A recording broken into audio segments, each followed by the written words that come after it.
Ano, unlicol, yung pangtawag.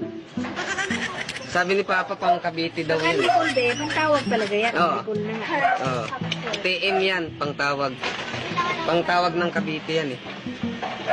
Ayaw mo bang pangtawag sa probinsya? Hindi, sa Cavite lang, sa ano. Sa Cavite lang talaga gusto mo? Oh, doon sa ano eh, Paliparan. Paliparan to. Baka lumipad din yung load mo.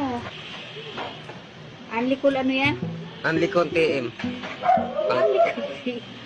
TM yung ano niya, smart. Magkano nga? 20. Ano team? Smart. TM yung ano niya, yung loob niya. 20 lang. Oo. Magkano ang 20 ba? 25 pesos. Oh, 25. Ipasok mo yan doon, te ah. Oo, Malayo eh. papasok to, don't worry ha. Cavite yun eh. Cavite din naman to.